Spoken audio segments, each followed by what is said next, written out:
I know it can be difficult when trying to qualify for an investment loan to buy your first house, in particular when you don't have money or you can't afford the house you would like to buy in that particular community.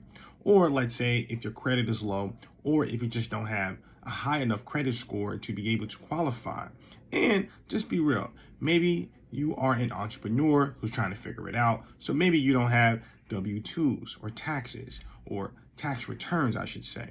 So in this video, we're going to go over some things you can do to qualify even if you do not have high credit, taxes, or any cash. Before we get into it, hit the like and subscribe button to get more content just like this. So here's the deal. The way to get around the credit is to have a credit partner. Now, your credit partner has to have a credit score of 660 or better, preferably in the 700 range. Above 740 would be ideal. Now, what do you get in exchange for this? Well, the credit partner ultimately will get 25% of that LLC.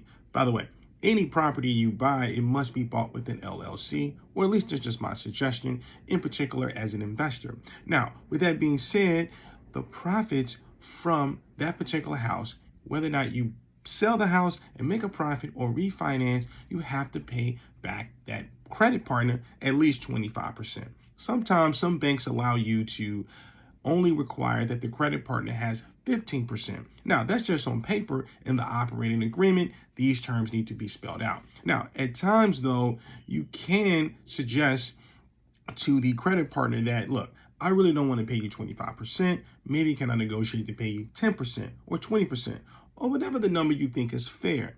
Now, keep in mind the risk that the credit partner is taking on. The credit partner is on the hook just in case you do not pay for the mortgage every single month to the banker, and then they come after you to make sure that they get their money back. So not only are they going to come after you, they're going to go after the credit partner as well. So 25% is not that big of a deal in the grand scheme of things due to the risk that that credit partner is taking on.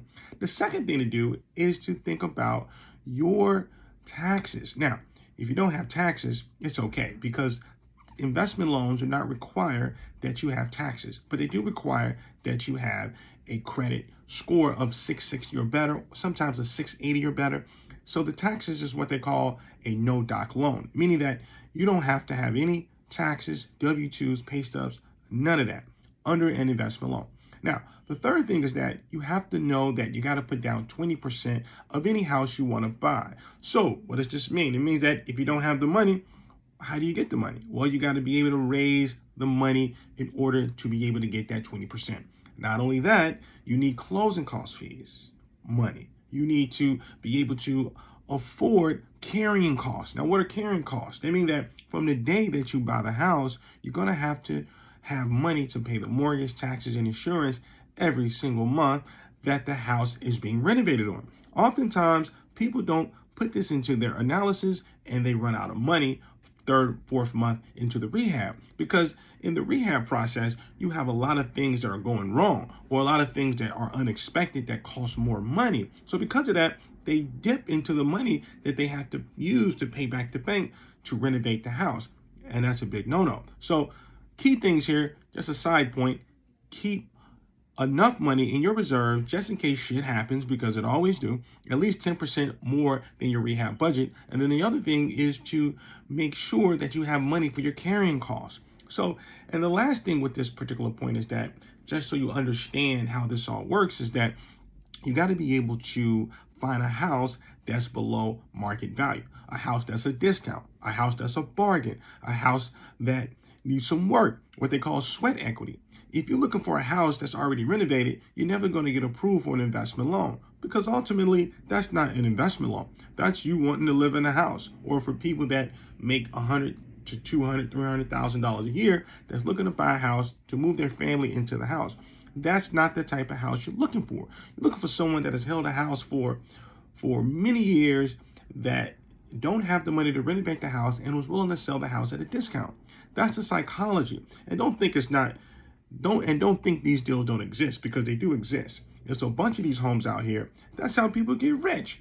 This particular formula that I'm about to show you is how all investors get rich, no matter if you have a 1 family, 2 family, 100 units, 2,000 units, whatever the case may be.